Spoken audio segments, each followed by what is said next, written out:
Assalamu alaikum students, welcome back to my YouTube channel SLS Academy. I am your physics teacher and today we are going to discuss about 11th class physics chapter number 3 that is translatory motion. बच्चों आज की video का topic है law of conservation of momentum.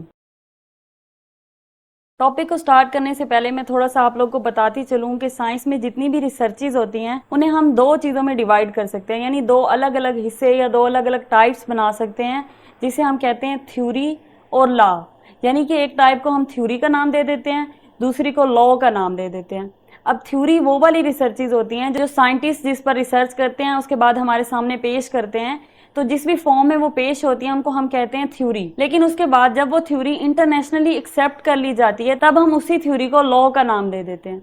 तो आज हम क्या पढ़ने वाले हैं? आज हम पढ़ने वाले हैं एक लॉ जो है कंजर्वेशन का लॉ। और किस चीज की कंजर्वेशन है? मोमेंटम की। तो सबसे पहले टॉपिक में आप लोग को पता होना चाहिए कि मोमेंटम क्या होता है। ये आपने 9th क्लास में पहले पढ़ रखा है, लेकिन हम एक दफ़ा फिर रिवाइज कर लेते हैं इसे। मोमेंटम की डेफिनेशन जो मैंने यहाँ पर लिखी है वो कुछ इस तरह से है, quantity of motion present in a body is called momentum. जितनी भी हमने फिजिकल क्वांटिटीज पढ़ी है उन सब की कोई ना कोई क्वांटिटी होती है, कुछ ना कुछ मिकदार होती है, कुछ ना कुछ अमाउंट होती है। जैसे अगर मैं किसी कार की वेलोसिटी की बात करूं तो वो जितनी भी होगी, for example 40 kilometre per hour है, तो ये क्या है? ये इसकी मिकदार है, यानी कि 1 घंटे में वो कितना फासला तय कर रही है? 40 किलोमीटर। इसी तरह हर चीज की मिकदार होती है। अगर आप मैथ्स की बात करें तो मैथ्स की भी कोई ना कोई क्वांटिटी है, 4 kg, 5 kg, 7 kg। तो ये हर चीज की कोई ना कोई क्वांटिटी होती है। उसी तरह से मोशन जो है इसकी भी क्वांटिटी होती है। मोशन क्या होती है? मोशन होती है किसी भी ऑब्जेक्ट के पास वेलोसिटी का होना। अब अगर आप देखें जो ऑब्जेक्ट है उसके पास मैस लाजमी सी बात है, अगर वो ऑब्जेक्ट है, एग्जिस्ट करता है, तो उसके पास कोई ना कोई मैस होगा। और अगर उसके पास वेलोसिटी भी है तो इस चीज को हम क्या कहेंगे? मोशन कहेंगे। यानी आप किसी चीज को देखकर कब कहते हैं कि वो चल रही है, वो इन मोशन है? तभी कहते हैं ना जब आप एक ऑब्जेक्ट को देखते हैं, एक चीज को देखते हैं जिसके पास कोई ना कोई मैस होता है, अपना कोई खास मैस होता है। वो कोई गाड़ी हो सकती है, कोई इंसान हो सकता है, कोई जहाज हो सकता है, कोई कश्ती हो सकती है, कोई भी चीज हो सकती है। और वो जब किसी वेलोसिटी के साथ चल रही होती है, कहीं जा रही होती है, जहाज उड़ रहा होता है, आदमी चल रहा है, कार जा रही है सड़क पर, तो क्या हम कहते हैं कि ये चीज क्या है? ये मोशन में है। तो मोशन क्या होगी? मैस और वेलोसिटी का इकट्ठे होना एक ही जगह पर, यानी कि product of mass and velocity is called motion. ठीक है। अब ये जो मोशन है इसकी जो क्वांटिटी है, यानी कि कितनी मोशन है, किसी चीज के अंदर कितनी मोशन है, इस चीज को हम नाम देते हैं मोमेंटम का। बजाय इसके कि हम अलग अलग देखेंगे कितना मैस है और उसकी कितनी वेलोसिटी है, हम दोनों का प्रोडक्ट लेते हैं और ये कहने के बजाय कि इस चीज का इतना मैस है, इतनी वेलोसिटी, हम कह देते हैं इस चीज का इतना मोमेंटम है। अब मोमेंटम का वर्ड आपने क्रिकेट में भी सुना होगा, इसके अलावा भी स्पोर्ट्स में यूज होता है। अगर मैं क्रिकेट की बात करूं तो आपने अक्सर कमेंटेटर को ये बोलते हुए सुना होगा या ये कहते हुए सुना होगा कि ये जो बॉलर है ये अपना मोमेंटम गेन करने की कोशिश कर रहा है। जैसे फास्ट बॉलर हैं, जब वो बॉल कराने के लिए आते हैं तो वो एक खास रनअप लेके आते हैं। उनका एक खास रनअप होता है जहां पर उन्होंने निशान लगा के रखा होता है, वो वहां तक जाते हैं, वहां से रनअप लेते हैं, भागते हैं और फिर आके बॉल कराते हैं। तो ऐसा वो इसलिए करते हैं क्योंकि वो मोमेंटम गेन कर रहे होते हैं। मोमेंटम क्या होता है? मोमेंटम अभी मैंने आपको बताया, product of mass and velocity. और जो बॉलर है उसके पास मैस तो है ही, जब वो वापस आएगा और वहां से भाग के आएगा तो वो वेलोसिटी गेन करेगा, और मैस और वेलोसिटी क्या मिलके बनाएंगे? मोमेंटम। तो इसलिए वहां पर वो मोमेंटम का वर्ड यूज कर रहे होते हैं। तो अगेन डेफिनेशन को देखते हैं, quantity of motion present in a body is called momentum. Motion की क्वांटिटी के कितना कोई ऑब्जेक्ट मूव कर रहा है, कितनी उसकी मोशन है, कितनी मोशन की मिकदार है प्रेजेंट इन अ बॉडी, किसी भी बॉडी के अंदर, इज कॉल्ड मोमेंटम। और जैसे मैंने आपको बताया कि हम इसे product of mass and velocity भी कह सकते हैं, जो कि आपने 9th क्लास में जिसकी डेफिनेशन भी इसी तरह से पढ़ी थी कि the product of mass and velocity is called momentum. तो P is equal to M cross V। अब आगे आ जाता है कि it is a vector quantity. ये एक वेक्टर क्वांटिटी है, सही है, क्योंकि ये मैस और वेलोसिटी का प्रोडक्ट है। मैस तो स्केलर क्वांटिटी है ना, उसकी कोई डायरेक्शन नहीं होती मैस की, लेकिन जो वेलोसिटी है वो क्या होता है? वो डिस्प्लेसमेंट बाय टाइम होता है, उसकी डायरेक्शन होती है।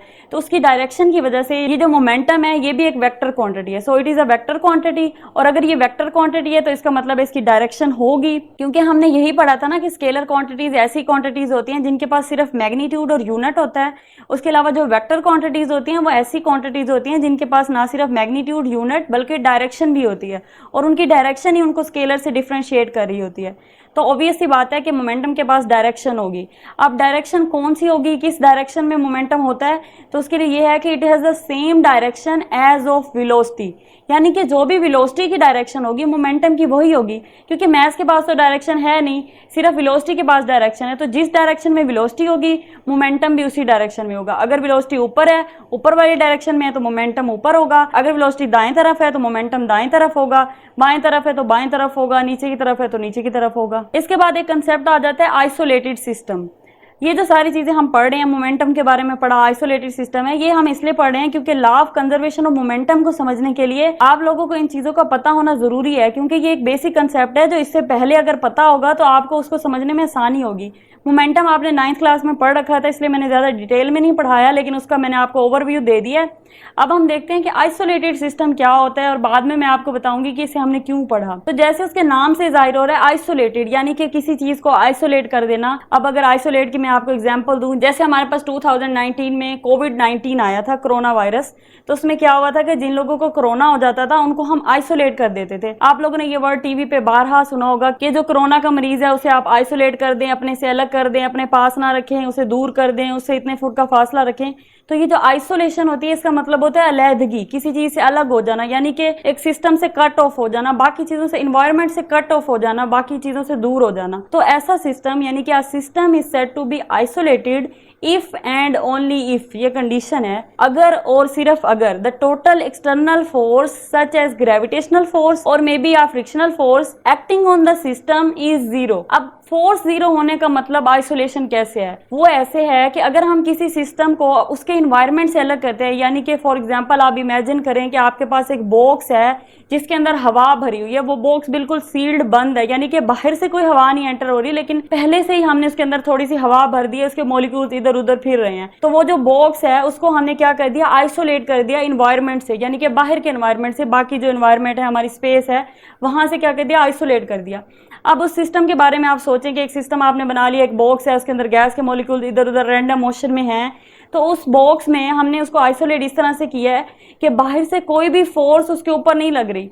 हम ये इमेजिन करेंगे, हालांकि अगर आप सोचें तो वो जो बॉक्स है उसके अंदर जो हवा के मॉलिक्यूल्स हैं उस पर ग्रेविटी एक्ट कर रही होगी और उनके अंदर इंटरनल फ्रिक्शन भी हो सकती है, क्योंकि आपस में कोलाइजन हो रही है, मोशन है, आपस में कोलाइड भी कर सकते हैं। लेकिन हमने क्या किया, खुद से ये आइडियल केस हम बना रहे हैं। जैसा कि आप लोग को पता है कि हम कोई भी टॉपिक पढ़ने से पहले हम उसे उसकी फिजिकल कंडीशंस के अंदर नहीं पढ़ते। फिजिकल कंडीशंस मींस मतलब सिंपल नॉर्मल जो हमारी लाइफ में चीजें हो रही होती है वैसे नहीं पढ़ते, हम हमेशा कुछ ना कुछ अज्यूम करते हैं, कुछ ना कुछ अजम्पशंस, सपोजिशन करके फिर टॉपिक को आगे लेके चलते हैं।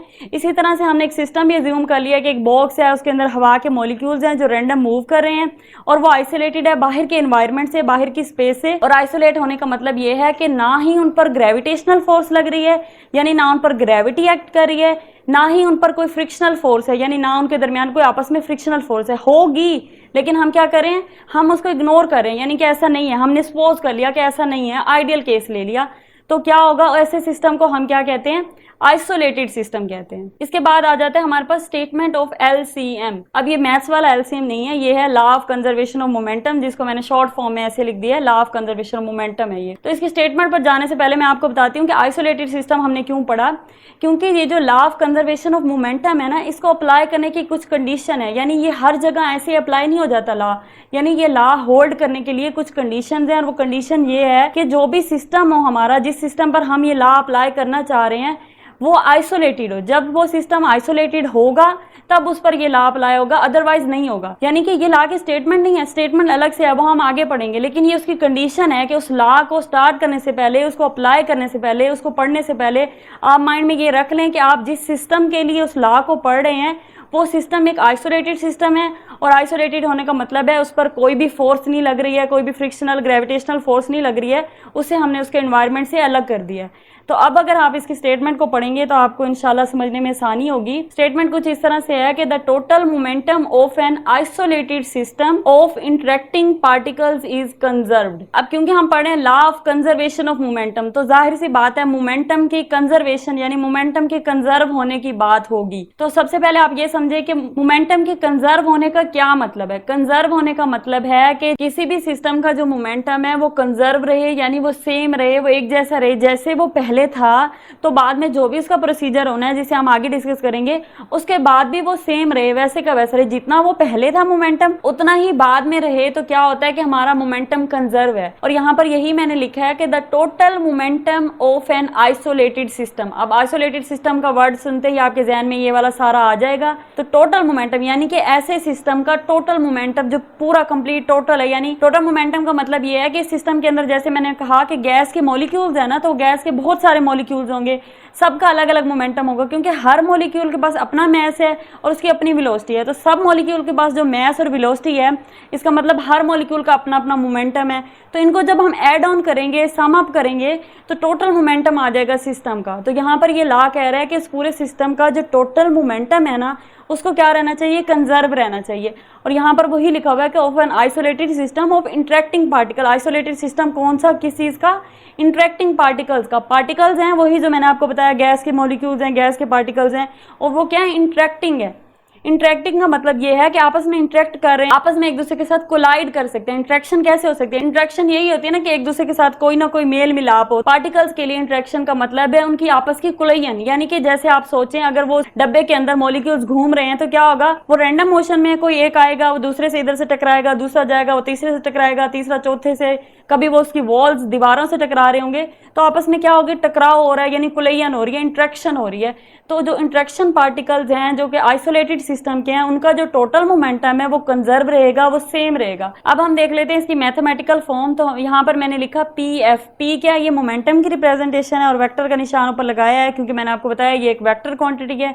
एफ मैंने लगाया फाइनल मोमेंटम, यानी कि बाद वाला मोमेंटम, फाइनल कुलयन के बाद वाला। अब यहाँ पर क्योंकि कुलयन हो रही है ना, इंटरेक्शन हो रही है, तो पार्टिकल्स की इंटरेक्शन से पहले वाला मोमेंटम और पार्टिकल की इंटरेक्शन के बाद वाला मोमेंटम क्या है, सेम रहेंगे। और इसी चीज को हम कन्वर्सेशन कह रहे हैं, यानी कि कुलयन से बिफोर कुलयन। बिफोर कुलयन का ये मतलब है कि जब हमने शुरू में पार्टिकल डाले थे उसके अंदर, जब उन्होंने आपस में कोलाइड नहीं किया था, तब अगर हम उसका मोमेंटम कैलकुलेट करके एक तरफ रख लें, और बाद में जब वो आपस में एक दूसरे से टकरा रहे, तो बाद में जो मोमेंटम आ रहा है उन दोनों को अगर हम कंपेयर करें तो वो दोनों इक्वल होंगे, सेम होंगे, कंजर्व होंगे। तो इस तरह से क्या होगा, टोटल मोमेंटम जो है सिस्टम का वो कंजर्व रहेगा।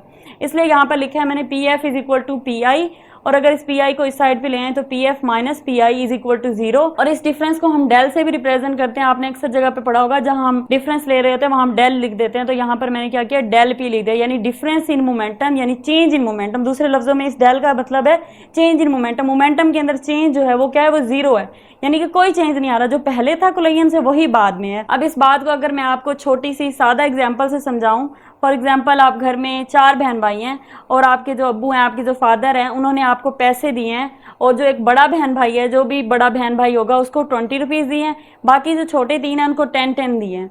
तो ये हमारा बिफोर केस हो गया, यानी पार्टिकल्स के पास जो बिफोर मोमेंटम है उसको आप ऐसे कंपेयर करें कि बच्चों के पास पहले वाले पैसे। उसके बाद क्या होता है, वो आपस में इंटरेक्ट करते हैं। इंटरेक्ट करने का क्या मतलब है कि बच्चे इस तरह से करते हैं, आपस में पैसे चेंज कर लेते हैं। जो बड़ा भाई है या बहन है जिसके पास 20 रुपीज है, वो अपने छोटे बहन भाई को दे देता है अपने, और उसके 10 क्या करता है, ले लेता है। बाकी जो दोनों है वो भी आपस में चेंज कर लेते हैं। दरमियान वाले दोनों के पास 10 थे, वो भी आपस में चेंज कर लेते हैं। तो ये हो गई इंटरेक्शन। अब इंटरेक्शन के बाद और पहले वाले अगर हम टोटल पैसे काउंट करें, पहले कितने थे, 4 बहन भाई हैं, बड़े के पास 20 हैं, छोटे 3 के पास 30 हैं, तो क्या होगा, ये बन जाएंगे 50।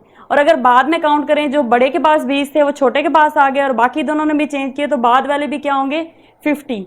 तो बिफोर इंटरेक्शन, यानी बिफोर आपस में एक्सचेंज किए पैसे क्या था, 50 रुपीज से, और बाद में एक्सचेंज करने के बाद भी क्या है, 50 है। इसी तरह से गैस के पार्टिकल्स का बिफोर कुलयन मोमेंटम और आफ्टर कुलयन मोमेंटम क्या होगा, सेम रहेगा, यानी चेंज इन मोमेंटम 0 होगा। आई होप कि आपको ये क्लियर हो गया होगा। इसके बाद हम इसकी एप्लीकेशन देखते हैं।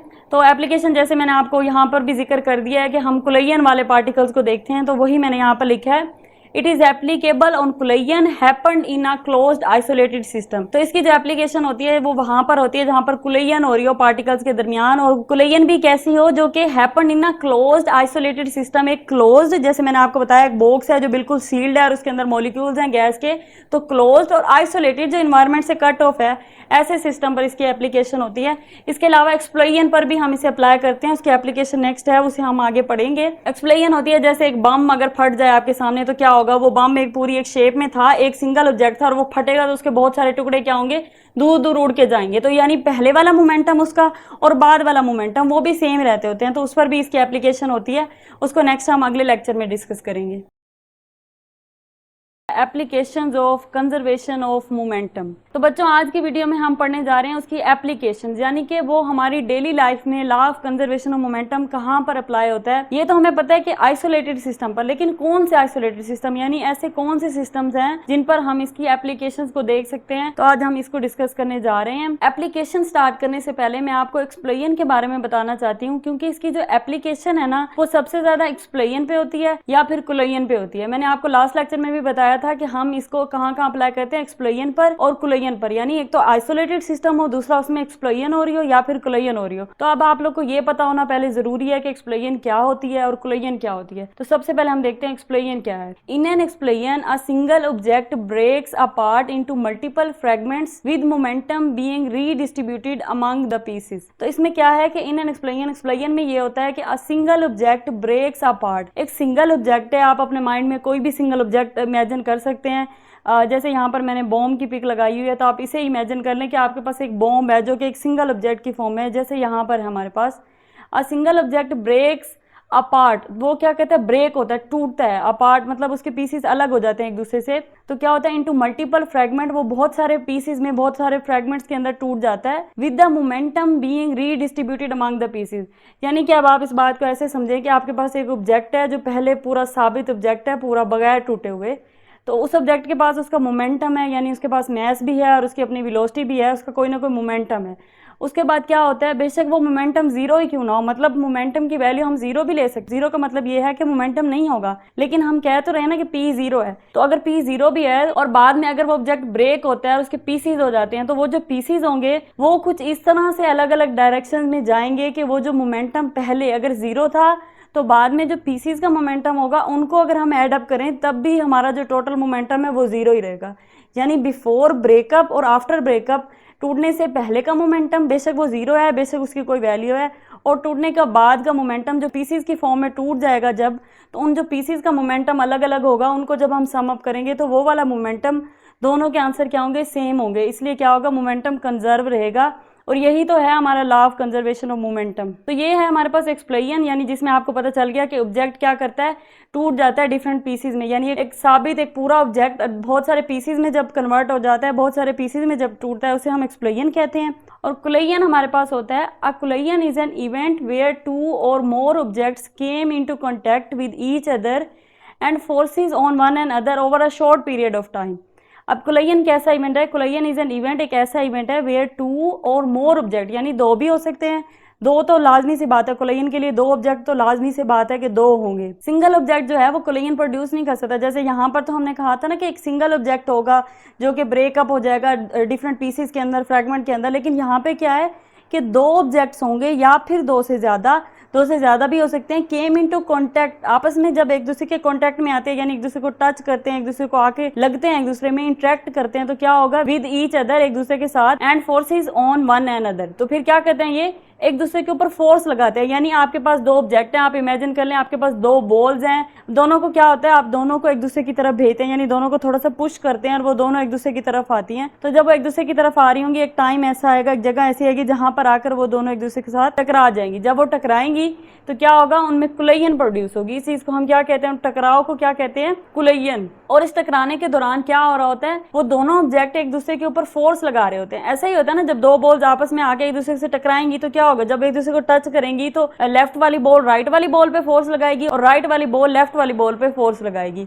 और ये जो फोर्स होगी ये इक्वल भी होगी और अपोजिट भी होगी। वो क्यों होगी, क्योंकि ये जो law of conservation of momentum है ना, ये हमारे पास न्यूटन थर्ड लॉ के नतीजे में प्रोड्यूस हुआ है। यानी कि ये न्यूटन थर्ड लॉ को फॉलो करता है। और न्यूटन थर्ड लॉ क्या था हमारे पास, action and reaction are equal in magnitude but opposite in direction. यानी कि एक्शन और रिएक्शन जो है वो मैग्नीट्यूड में तो इक्वल होंगे, लेकिन जो उनकी डायरेक्शन है वो अपोजिट होगी। यानी कि इसको आप ऐसे समझ लें कि अगर आप एक बॉल को दीवार पे मारते हैं, तो आपने बॉल दीवार पे मारी है, ये आपका एक्शन है। अब वो बॉल जो है वो दीवार से वापस आपकी तरफ आई है, ये क्या है, वो दीवार का रिएक्शन है, यानी बॉल आपने दीवार पे मारी है, उस पर एक एक्शन किया है, तो दीवार ने क्या किया, रिएक्शन के तौर पर उससे टकराई है बॉल, उसने बॉल को वापस भेज दिया आपकी तरफ, तो ये क्या, ये उसका रिएक्शन है। अब इनका जो मैग्नीट्यूड है ना वो तो आपस में इक्वल होगा, लेकिन उनकी जो डायरेक्शन है वो अपोजिट होगी, यानी बॉल पहले एक्शन में क्या हो रहा है, आपसे दीवार की तरफ जा रही है, लेकिन रिएक्शन के टाइम क्या होता है, बॉल दीवार से आपकी तरफ आ रही है, तो डायरेक्शन अपोजिट हो गई ना, तो ये हमारा न्यूटन थर्ड है। और इसी तरह से जब यहाँ पर कोलिजन होती है तो कोलिजन में भी ये होता है, जैसे दो ऑब्जेक्ट आते हैं करीब, आपस में एक दूसरे को टच करते हैं, एक दूसरे पर फोर्स लगाते हैं, और जब वो फोर्स होती है वो एक ऑब्जेक्ट दूसरे पे लगाता है और दूसरे वाला पहले पे लगाता है, और वो जो फोर्स है वो क्या होती है, मैग्नीट्यूड में इक्वल होती है लेकिन डायरेक्शन में अपोजिट होती है। तो वही मैंने इसे डेफिनेशन में लिखा, again I am reading, a collision is an event where two or more objects came into contact with each other and forces on one another over a short period of time। और ये जो काम है ना ये बहुत थोड़े से टाइम में हो जाता है, मतलब आप जब बॉल्स को एक दूसरे की तरफ भेजेंगे तो क्या होगा, बॉल आके एक दूसरे को टच करेंगी, और वो जो टच करना होता है ना वो आपने कभी ऑब्जर्व किया हो, वो थोड़ी देर ही एक दूसरे को टकराती है, और जैसे ही पहली बॉल दूसरी पे और दूसरी पहली पे लगाती है फौरन वो वापस अपोजिट डायरेक्शन में जाना शुरू कर देती है, मतलब जहां से आई थी उधर ही वापस मुड़ना शुरू कर देती है। क्यों मुड़ना शुरू कर देती है, क्योंकि उन पे फोर्स लग रही होती है, एक इधर वाली बॉल उधर वाली पे लगा रही है, उधर वाली इधर पे लगा रही है, तो क्या होगा, वो आपस में उस फोर्स की वजह से वापस जाने लग जाती हैं अपनी अपनी जहां से वो आई थी उसी डायरेक्शन में। तो इसलिए क्या होता है कि थोड़ी से टाइम के लिए ये कोलिजन होती है इनकी over a short period of time. अब हम एप्लीकेशंस की तरफ बढ़ते हैं। सबसे पहली एप्लीकेशन है हमारे पास एक्सप्लोजन ऑफ अ बॉम्ब। तो अब एक्सप्लोजन के बारे में मैंने आपको बता दिया है, तो अब आपके माइंड में आ गया होगा कि एक्सप्लोजन क्या होता है, एक सिंगल ऑब्जेक्ट का ब्रेकअप होना डिफरेंट मल्टीपल फ्रैगमेंट्स के अंदर, ठीक है। तो अब एक्सप्लोजन किस चीज की हो रही है, ऑफ अ बॉम्ब। आपके पास एक बॉम्ब है और वो क्या, वो फट जाता है, तो क्या होगा जब बॉम्ब फटता है, जैसे अगर आप इस डायग्राम में देखें, यहाँ पर हमारे पास एक बॉम्ब है जिसका मैस m है और उसकी वेलोसिटी क्या है, 0 है, यानी कि वो एट रेस्ट है। इनिशियली वो एक जगह पर पड़ा हुआ है, तो उसकी वेलोसिटी क्या है, वेलोसिटी 0 होगी। अगर वेलोसिटी 0 होगी, मैस m है, तो इसका मोमेंटम क्या होगा, मोमेंटम होता है p is equal to mv। v 0 है, m इसका मल्टीप्लाई हो जाएगा 0 के साथ, तो क्या हो जाएगा, मोमेंटम भी 0, यानी इसका इनिशियली मोमेंटम भी 0 है। उसके बाद क्या होता है कि ये फट जाता है, इसमें एक्सप्लोजन होती है, एक्सप्लोजन होती है तो ये ब्रेकअप होता है, और ब्रेकअप होता है तो इसके दो पीसीज होते हैं, ठीक है। अब इसका एक पीस इस तरफ चला गया है, दूसरा पीस इस तरफ चला गया है, तो अब क्या होगा, अब हमें अगर इसका फाइनल स्टेट का मोमेंटम निकालना है आफ्टर एक्सप्लोजन, जो कि ये वाली स्टेट है जिसमें इसके दो पीस बन गए, एक पीस ए है एक पीस बी है, अगर हम उसको देखना चाहते हैं तो हम क्या करेंगे, हम ये करेंगे कि जो ए पीस है, पीस ए, इसका मोमेंटम निकालेंगे, पीस बी का मोमेंटम निकालेंगे, इन दोनों को एड अप करेंगे और जो आंसर आएगा उसे हम कंपेयर करेंगे इनिशियल वाले मोमेंटम के साथ। तो अगर हम देखें यहाँ पर, तो ये जो पीस ए है वो इस डायरेक्शन में जा रहा है लेफ्ट की तरफ, और जो पीस बी है वो क्या कर रहा है, वो राइट की तरफ जा रहा है। तो अब क्या इनकी डायरेक्शन अपोजिट है, इसकी वजह से क्या होगा, इनकी वेलोसिटीज जो है वो भी अपोजिट होंगी, यानी कि v1 अगर v है तो ये v2 क्या होगी, -v, यानी अगर ये 5 मीटर पर सेकंड है तो ये क्या होगी, -5 मीटर पर सेकंड, तो अपोजिट होगी। और जो मैसेज है वो दोनों के इक्वल हैं। जब हम इनको निकालेंगे और ऐड करेंगे तो क्या होगा, ये अगर पॉजिटिव में आ रहा है, ये नेगेटिव में आएगा, उन दोनों को ऐड करेंगे, दोनों आपस में कैंसिल हो जाएंगे, और जो फाइनल हमारा मोमेंटम है वो भी 0 हो जाएगा। और यही तो हमारा law of conservation of momentum कह रहा है कि जो इनिशियल मोमेंटम है और जो फाइनल मोमेंटम है वो दोनों इक्वल रहते हैं, सेम रहते हैं, एक जैसे रहते हैं, कंजर्व रहते हैं। इसी चीज को मैंने यहाँ पर लिखा है कि अगर हम बिफोर एक्सप्लोजन देखें तो क्या होता है, हमारे पास पी आई यानी इनिशियल मोमेंटम क्या है, 0 होता है। जैसे मैंने आपको बताया वेलोसिटी 0 होती है, जिसकी वजह से इनिशियल मोमेंटम भी 0 होगा। इसे हमने इक्वेशन 1 का नाम दे दिया है। अब हम आफ्टर एक्सप्लोजन देखते हैं, तो आफ्टर एक्सप्लोजन क्या होता है, पी एफ जो है वो किसके इक्वल होता है, sum of momentum of A fragment और sum of momentum of B fragment, यानी कि इन दोनों का सम, जितना ए का मोमेंटम आएगा और जो बी का आएगा, उन दोनों को अगर हम एड अप करें तो हमारा फाइनल मोमेंटम आ जाएगा। तो इसलिए मैंने यहाँ पर लिखा m1 v1, ये m1 और ये v1 a के लिए, प्लस m2 v2 ये b के लिए। उसके बाद मैंने इसे क्या लिख दिया, क्योंकि ये a का मोमेंटम है तो इसे हम pa लिख सकते हैं ना, कि a का मोमेंटम, a फ्रैगमेंट का, ये a पार्ट का, या इसका जो ये वाला हिस्सा a है इसका मोमेंटम pa है, और जो b है उसका मोमेंटम pb है। ये दोनों ऐड हो रहे हैं तो हमारे पास क्या आ रहा है, फाइनल मोमेंटम। अब अगर आप इसे डायग्राम को देखें तो जैसे मैंने पहले आपको बताया कि ये जो फ्रैगमेंट हैं ये अपोजिट डायरेक्शन में जाते हैं। अच्छा, ये भी इसकी कंडीशन है, ये लाजमी सी बात है कि ऐसा ही होगा, यानी एक्सप्लोजन होगी तो ये नहीं होगा कि एक्सप्लोजन में जो ये वाला पीस है, अगर फॉर एग्जांपल ये इस डायरेक्शन में जा रहा है तो बी वाला भी इसी में जाएगा। अगर ये इसी में जाए तो फिर तो पैरेलल होगी, एक जैसी डायरेक्शन होगी, फिर आपस में मोमेंटम कैंसिल नहीं हो सकता, फिर तो एड अप हो जाएगा। वो वाला मोमेंटम इधर है, इस पार्टिकल का भी अगर इधर हो तो दोनों का ऐड करेंगे फिर तो आंसर और आ जाएगा। लेकिन होते इसी तरह से है कि जो फ्रेगमेंट्स होते हैं ना वो अपोजिट डायरेक्शन में जाते हैं, यानी अगर ए इस तरफ जा रहा है तो बी लाजमी सी बात है कि उसकी अपोजिट डायरेक्शन में जाएगा, वो कहीं ऊपर या नीचे नहीं जाएगा, वो इसी साइड पे अपोजिट डायरेक्शन में जाएगा, ताकि जो वेलोसिटी है वो क्या होगा, एक की पॉजिटिव है तो दूसरे की नेगेटिव हो जाए। मैसेज तो इक्वल ही होते हैं तो फिर क्या होता है, इनका मोमेंटम आपस में कैंसिल हो सकता है। तो इसलिए मैंने यहाँ पर लिखा कि P A is equal to minus P B, यानी कि पी ए अगर पॉजिटिव है तो पी बी क्या है, दूसरी डायरेक्शन में माइनस पी बी के इक्वल है। अब ये मैग्नीट्यूड में तो इक्वल है इसलिए मैंने इनको इक्वल लिख दिया, लेकिन डायरेक्शन की वजह से यहाँ पर नेगेटिव साइन लगा दिया। तो इस तरह से हमें पता चला कि जो पी एफ है वो भी जीरो हो जाएगा, क्योंकि हमने क्या लिखा था, P A plus P B. अब जब यहाँ पर हम पी ए की जगह माइनस पी बी पुट करेंगे, जो कि यहाँ पर हमने लेट किया है, तो क्या होगा, minus P B plus P B. जब माइनस पी बी और प्लस पी बी आपस में कट जाएंगे, कैंसिल हो जाएंगे, तो आंसर क्या आएगा, जीरो। तो पी एफ भी हमारा हो गया जीरो। अब इनिशियल मोमेंटम भी जीरो था, फाइनल मोमेंटम भी जीरो है, इसे हमने इक्वेशन 2 का नाम दे दिया। सो फ्रॉम 1 एंड 2 हमें क्या पता चला कि जो हमारा मोमेंटम है एफ बी पी एफ भी जीरो है और पी आई भी जीरो है। अगर हम इनका डिफरेंस निकालना चाहे, चेंज इन मोमेंटम, क्योंकि हमने लास्ट लेक्चर में पढ़ा था कि जो चेंज इन मोमेंटम होता है ना वो जीरो होता है, क्योंकि हमने पढ़ा था कि बिफोर एक्सप्लोजन या कोलिजन जो भी मोमेंटम होगा वो आफ्टर एक्सप्लोजन या कोलिजन रहेगा। तो सो मोमेंटम क्या है, टोटल जो मोमेंटम है सिस्टम का वो कंजर्व रहेगा। तो यहाँ पर हमने क्या देखा, यही देखा कि बिफोर में भी जीरो है, आफ्टर भी जीरो ही रहता है। तो क्या होता है हमारे पास, अब ये इनका चेंज इन मोमेंटम भी क्या आएगा, जीरो। तो इसलिए मैंने कि यहाँ पर क्या चेंज इन मोमेंटम आपको निकाल के दिखाया है कि अगर चेंज इन मोमेंटम क्या होता है, किसी भी चीज का हम चेंज कैसे निकालते हैं। चेंज निकालने के लिए हम क्या करते हैं, फाइनल माइनस इनिशियल। तो फाइनल माइनस इनिशियल करेंगे तो इसको हम क्या कहते हैं, चेंज इन मोमेंटम। और क्योंकि दोनों जीरो है तो जीरो माइनस जीरो जीरो आ जाएगा, और चेंज इन मोमेंटम जीरो है, इसका मतलब हमारा जो टोटल मोमेंटम है सिस्टम का वो कंजर्व है। अब यहाँ पर मैंने एक बात लिखी है जो कि मैंने आपको पहले बता दी है, to hold law of conservation. इस लॉ को होल्ड करने के लिए the fragments must move in opposite direction. जैसे मैंने आपको बताया कि अगर इनकी डायरेक्शन सेम हो फिर तो इन दोनों का जो मोमेंटम है वो ऐड हो जाएगा ना, दोनों की एक ही डायरेक्शन है, दोनों पॉजिटिव होंगे या दोनों नेगेटिव होंगे तो वो ऐड होकर कोई ना कोई आंसर दे देंगे, तो फाइनल का कोई आंसर आ जाएगा। इनिशियल हमारे पास जीरो है, इस तरह तो लॉ होल्ड नहीं करेगा। तो लॉ को होल्ड करने के लिए जरूरी है कि जो फ्रेगमेंट हो वो अपोजिट डायरेक्शन में मूव करें। नेक्स्ट एप्लीकेशन है हमारे पास, application number 2, explosion in a cannon. अब क्या है, कैनन हमारे पास तोप को हम कैनन कहते हैं। तो तोप के अंदर जो एक्सप्लोजन हो रही होती है उसमें किस तरह से एक्सप्लोजन होती है। अब हमने एक्सप्लोजन की डेफिनेशन को तो इस तरह से पढ़ा है ना कि एक ऑब्जेक्ट का डिफरेंट पीसेस के अंदर, डिफरेंट फ्रेगमेंट्स के अंदर ब्रेकअप हो जाना। अगर आप डायग्राम में देखें तो यहाँ पर हमारे पास एक तोप है जिसके अंदर क्या है, एक टिंट पड़ा हुआ है, बॉम्ब पड़ा हुआ है, आप इसे बॉम्ब समझ लें, और आगे क्या है, एक बॉल है लोहे की, एक बड़ी सारी बॉल जो तोप में से उड़ के आगे जाती है जब उसे फायर किया जाता है। तो जब इस तोप को हम चलाएंगे तो क्या होगा कि ये जो बॉम्ब है ना ये फट जाएगा, और जब ये फटेगा तो बॉल क्या होगी, जब ये फटेगा उसकी फोर्स प्रेशर की वजह से बॉल जोर से तेजी से आगे जाके आगे की तरफ गिरेगी। जैसे यहाँ पर अगर आप सेकंड डायग्राम में दूसरी वाले में देखें तो जब ये फटा है तो क्या हुआ, ये बॉल क्या है, फुल स्पीड के अंदर बाहर की तरफ निकली है, और जब ये बॉल बाहर निकलेगी ना तो ये जो हमारे पास तोप है ना, कैनन है ना, ये भी हल्की सी पीछे की तरफ मूव करेगी। जैसे आपने मूवीज वगैरह में देखा होगा कि वहां पर कोई भी पर्सन जब गन से फायर करता है तो क्या होता है कि जब वो गन से निशाना लेके फायर करते हैं ना तो गोली आगे की तरफ जाती है और उस पर्सन को ऐसे थोड़ा सा झटका लगता है पीछे की तरफ। कभी आप गौर से देखें तो ऐसे होता है कि वो फायर करता है, वो गोली आगे की तरफ जाती है और वो पर्सन भी ऐसे थोड़ा सा झटका लग के पीछे की तरफ आता है। तो वो जो झटका लग रहा है ना पीछे की तरफ, वो क्या है, वो रिएक्शन है।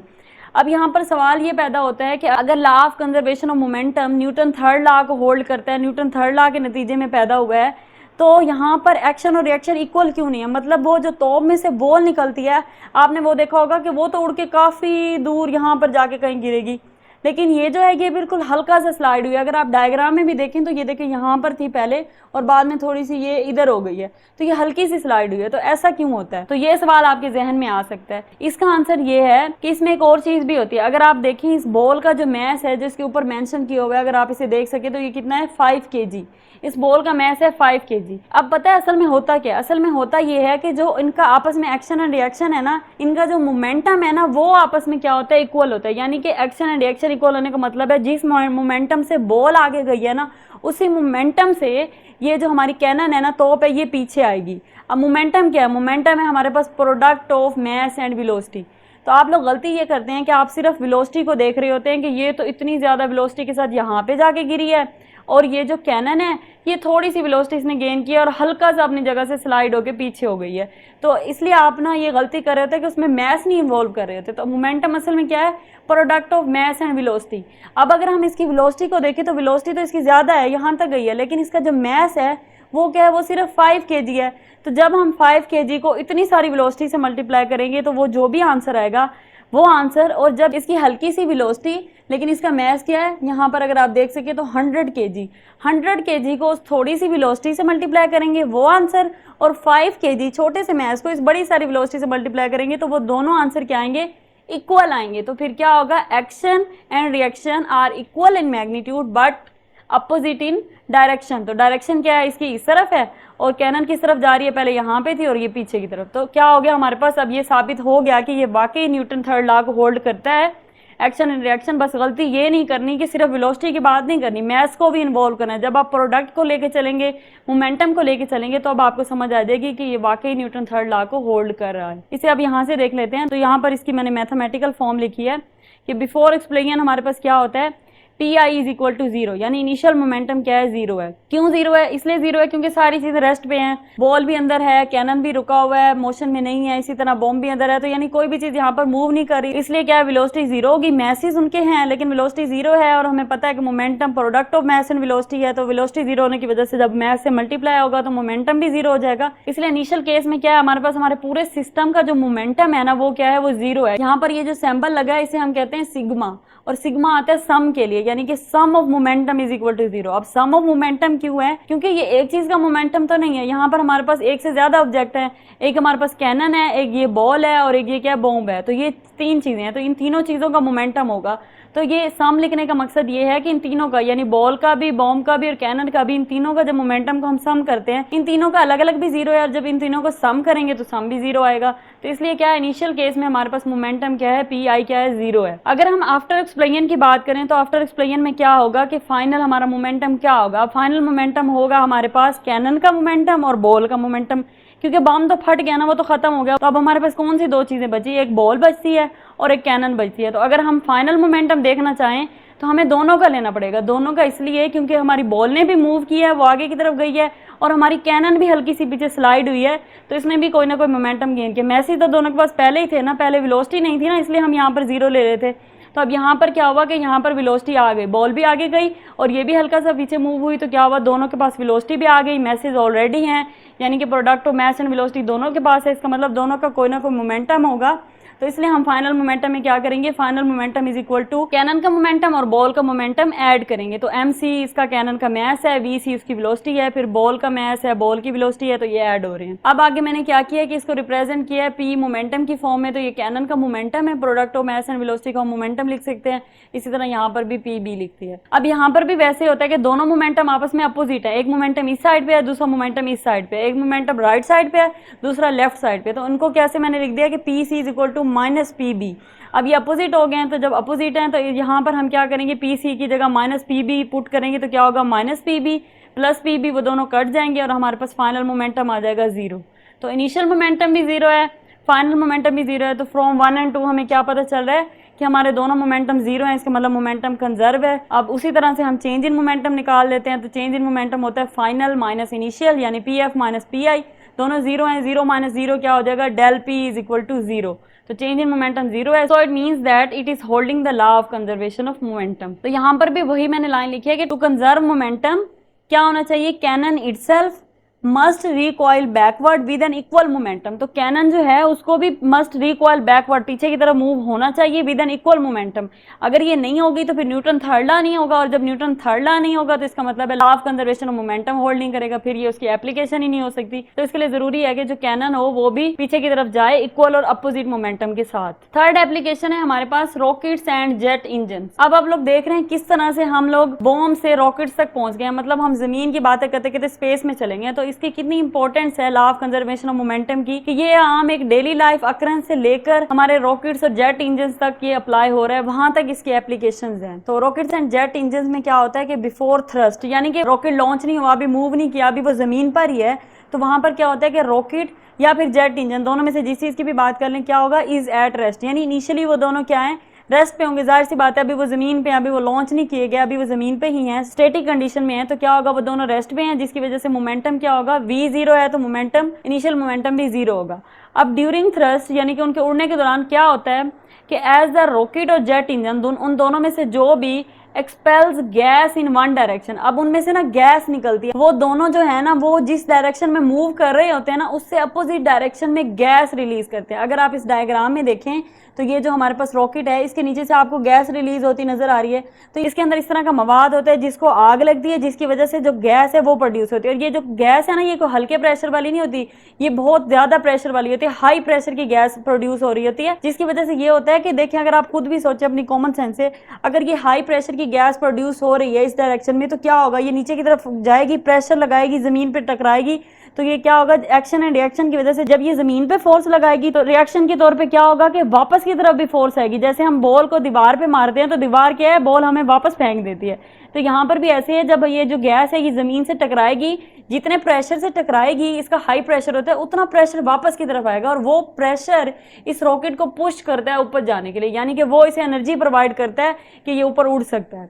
तो वही मैंने लिखा है, एज रॉकेट और jet engine expels gas in one direction, किसी एक डायरेक्शन में जब ये गैस प्रोड्यूस करते हैं जमीन की डायरेक्शन में, इट गेन्स मोमेंटम, तो ये खुद क्या कहते हैं, मोमेंटम गेन करते हैं इन अपोजिट डायरेक्शन। जैसे मैंने आपको बताया कि जब ये यहाँ प्रेशर लगाएगा तो क्या अपोजिट डायरेक्शन की तरफ भी इसे दोबारा रिएक्शन के तौर पे फोर्स मिलेगी जो किस में मदद करेगी, इसको मोमेंटम गेन करने में। इसको मोमेंटम गेन करने के लिए क्या चाहिए, वेलोसिटी चाहिए ना, मैस तो है इसके पास। तो वेलोसिटी जो इसका ये प्रेशर है ना जो इसको रिएक्शन के तौर पे आ रहा है ऊपर, तो ये एनर्जी के तौर पे इसे यूज होगा और ये इसे वेलोसिटी देगा और फिर ये रॉकेट जो है वो ऊपर की तरफ मूव करेगा। तो अब क्या होता है कि फाइनल मोमेंटम भी हमारे पास जीरो हो जाता है आफ्टर थ्रस्ट। अगर हम बात करेंगे यानी ये उड़ रहा है, उड़ने के बाद अगर हम इसका फाइनल मोमेंटम देखना चाहें तो वो जीरो है।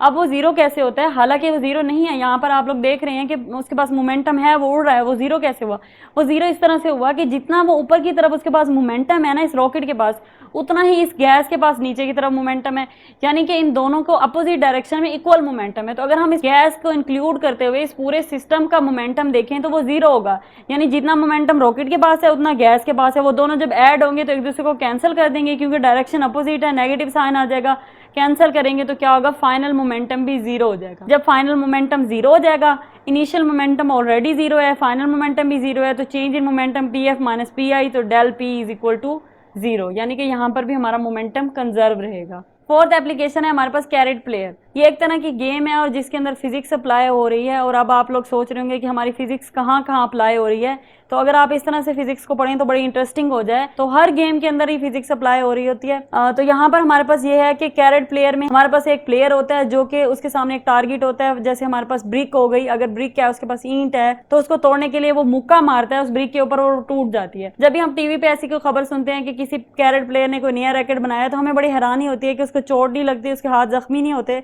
तो इसमें भी फिजिक्स है और उसकी फिजिक्स को आज हम पढ़ने जा रहे हैं। तो मैंने यहाँ पर जैसे लिखा कि बिफोर स्ट्राइक क्या होता है, the player and the target, target को आप ब्रिक भी ले सकते हैं, कोई भी टारगेट है उसके पास, आर एट रेस्ट, यानी पहले वो खड़ा हुआ है और वो उसका टारगेट भी उसके सामने पड़ा हुआ है। तो क्या होगा कि वो दोनों रेस्ट पे हैं, इसलिए क्या है, इनिशियल मोमेंटम पूरे सिस्टम का जीरो है। अब ड्यूरिंग स्ट्राइक जब वो मुक्का मारता है अपने टारगेट के ऊपर तब क्या होता है, as the player delivers the punch, जब वो अपना पंच या किक मारता है तो क्या होता है कि momentum is transferred from players body to the target. सबसे पहले तो हम ये समझते हैं कि प्लेयर के पास मोमेंटम कहाँ से आया। अभी तो हमने कहा था इनिशियली कि जो प्लेयर है उसका मोमेंटम भी जीरो होगा और टारगेट का भी जीरो होगा, इसलिए हमारा इनिशियल मोमेंटम जीरो है। तो अभी हम यहाँ पर कह रहे हैं कि प्लेयर जो है वो अपनी बॉडी से मोमेंटम टारगेट को ट्रांसफर करता है, तो उसके पास आया कहाँ से, उसके पास इस तरह से आया कि वो खड़ा वहीं पर रहता है, कहीं से भागना नहीं शुरू करता, लेकिन जैसे ही वो मुक्का बना के अपना हाथ ऊपर उठाता है और वो जो टारगेट है उसकी तरफ लेके आता है। तो अब क्या किया, उसने अपना हाथ मूव किया है। जब वो अपना हाथ मूव कर रहा है इसका मतलब है उसने वेलोसिटी गेन कर लिया, उसके हाथ ने वेलोसिटी गेन कर लिया। मैस तो उसके पास पहले ही था, जब वेलोसिटी आ गई तो इसका मतलब उसके हाथ में मोमेंटम आ गया। अब मोमेंटम आ गया प्लेयर की बॉडी के अंदर। अब वो ट्रांसफर किस तरह से होता है, जैसे ही वो लेके आता है और अपने टारगेट पे मारता है आके, तो क्या होता है कि वो अपना मोमेंटम क्या करता है, उस टारगेट को दे देता है, अपनी ब्रिक को दे देता है, उस चीज को दे देता है जो भी उसका टारगेट होता है। तो अब क्या, प्लेयर का फिर हाथ दोबारा रेस्ट पे चला जाता है। अब प्लेयर का हाथ रेस्ट पे चला गया, जो मोमेंटम है वो टारगेट के पास चला गया। टारगेट उस मोमेंटम का क्या करता है, टारगेट को जाके जब लगता है तो टारगेट में क्या होती है, एक्सप्लोजन होती है, यानी एक सिंगल ऑब्जेक्ट क्या करता है, टूट जाता है पीसेस के अंदर डिफरेंट। जैसे हमने एक्सप्लेन के बारे में पढ़ा कि single object breaks up into multiple pieces, तो वो क्या करती है, ईंट जो है टुकड़ों में टूट जाती है और वो टुकड़े क्या करते हैं, अब वो टुकड़े इस तरह से मूव करते हैं कि अपोजिट डायरेक्शन में एक दूसरे की, यानी कि अगर उसके दो टुकड़े हुए हैं तो एक राइट की तरफ जाएगा तो दूसरा लेफ्ट की तरफ, एक ऊपर तो दूसरा नीचे, यानी इस तरह से डायरेक्शन में जाएंगे कि वो बैलेंस कर देंगे एक दूसरे को, यानी कि अपोजिट डायरेक्शन में जाएंगे, अपोजिट मोमेंटम गेन करेंगे। तो उस अपोजिट मोमेंटम गेन करने की वजह से वो जो पीसीस का मोमेंटम अगर हम टोटल देखें उन दोनों पीसीस का, तो क्या होगा, वो भी एड अप होकर 0 हो जाएगा, क्योंकि एक के पास अगर पॉजिटिव है दूसरे के पास नेगेटिव होगा, और जब दूसरे के पास नेगेटिव होगा दोनों का ऐड करेंगे वो 0 हो जाएगा। तो इनिशियली भी मोमेंटम 0 था, फाइनली भी मोमेंटम 0 हो गया, क्योंकि प्लेयर का मोमेंटम पहले ही 0 हो गया, उसने ब्रिक को दे दिया, टारगेट को दे दिया, और टारगेट जब टूटा उसके पीसीस हुए तो टारगेट के पास मोमेंटम होगा लेकिन वो अपोजिट है तो वो दोनों कैंसिल हो जाएंगे, तो वो भी 0 हो जाएगा। तो टारगेट का भी 0 हो गया, प्लेयर का भी 0, तो फाइनल मोमेंटम क्या हो गया, 0 हो गया हमारे पास। अब क्या होगा, after this the total momentum of the system is 0।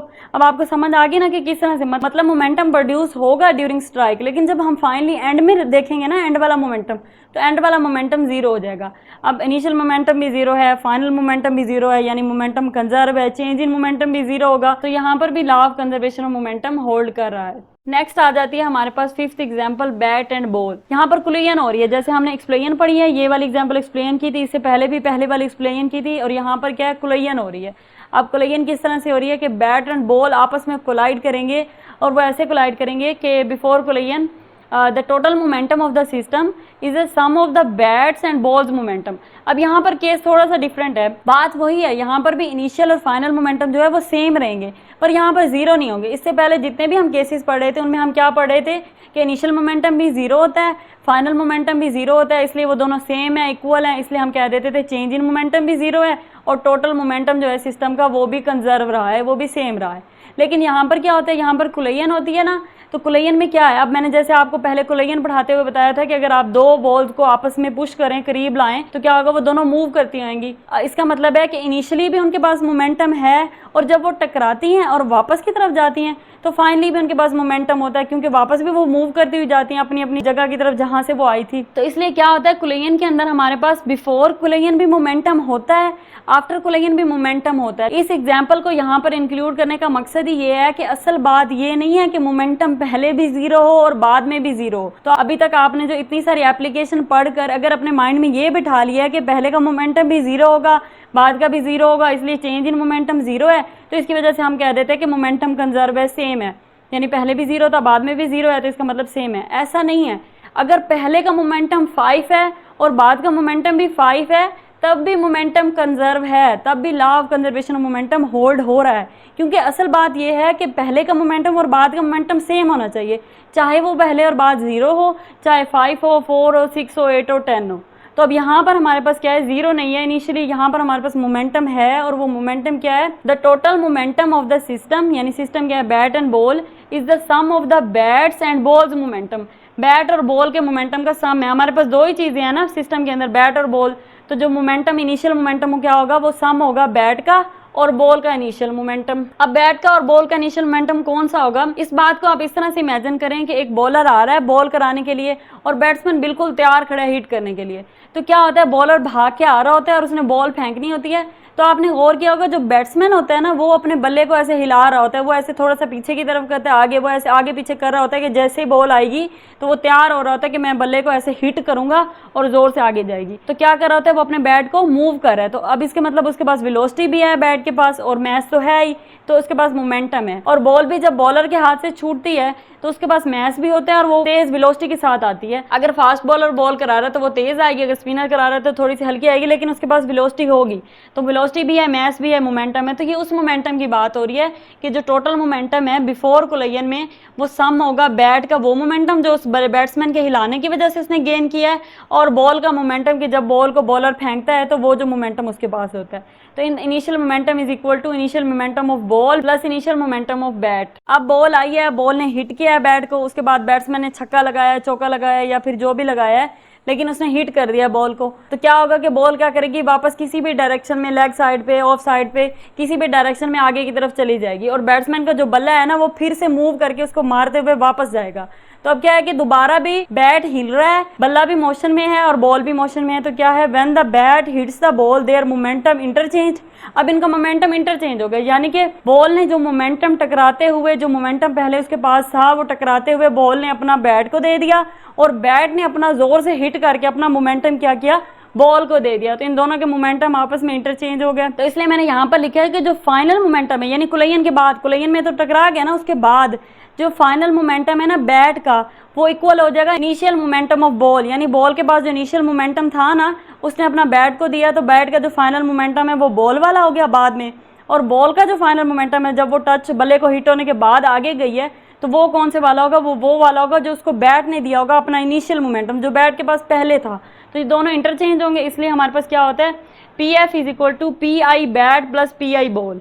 यहाँ पे हमने लिखा था P I ball plus P I bat, पहले बॉल है फिर बैट है। अब बॉल का इनिशियल मोमेंटम किसको मिल गया है हमारे पास, बैट को, और बैट का इनिशियल मोमेंटम है वो बॉल वाला हो गया। अब हमारी इक्वेशन कुछ इस तरह से बनेगी कि P F is equal to, वैसे तो हमें लिखना चाहिए था P F is equal to P F ball, क्योंकि यहाँ पर हमने पी आई बॉल पहले लिखा था और बाद में पी आई बैट, तो यानी कि initial momentum of ball plus bat. तो यहाँ पर भी हमें लिखना चाहिए था final momentum of ball plus final momentum of bat, लेकिन यहाँ पर फाइनल मोमेंटम बॉल का लिखने के बजाय मैंने लिखा पी आई बैट। वो इसलिए क्योंकि जो फाइनल मोमेंटम है बॉल का वो किसके इक्वल है, फाइनल मोमेंटम है बॉल का वो किसके इक्वल है, पी आई बैट के, क्योंकि वो इंटरचेंज हो गए हैं। तो पी आई बैट मैंने उसकी जगह लिख दिया, और यहाँ पर आना चाहिए था पी एफ बैट। तो पी एफ बैट जो है वो पी आई बॉल के इक्वल है, इसलिए लिख दिया, क्योंकि वो आपस में इंटरचेंज हो गया ना। तो जो इसका इनिशियल मोमेंटम था वो इसके फाइनल को मिल गया, इसलिए उसकी जगह ये आ गया, और जिसका इनिशियल था वो इसको मिल गया, इसलिए उसकी जगह ये आ गया। तो इंटरचेंज होने की वजह से इक्वेशन इस तरह से बन गई। अगर आप इक्वेशन को देखें तो अभी भी इक्वेशन आपस में इक्वल है। पी आई बैट बेशक पहले है और पी आई बॉल बाद में है, लेकिन यहाँ पर पी आई बॉल पहले है बैट बाद में है, क्योंकि ये ऐड हो रहे हैं। तो इस बात से फर्क नहीं पड़ता 4+5 हो या 5+4 हो, बात एक ही है। तो इसका मतलब है इनिशियल मोमेंटम और फाइनल मोमेंटम इस केस के अंदर भी हमारे पास क्या है, इक्वल है, सेम है। और जब वो सेम है, इक्वल है, तो क्या होगा, चेंज इन मोमेंटम यहाँ पर भी 0 होगा। जैसे मैंने कहा कि अगर ये 4+5 है तो ये 9 हो जाएगा, और ये 5+4 है तो ये भी 9 होगा।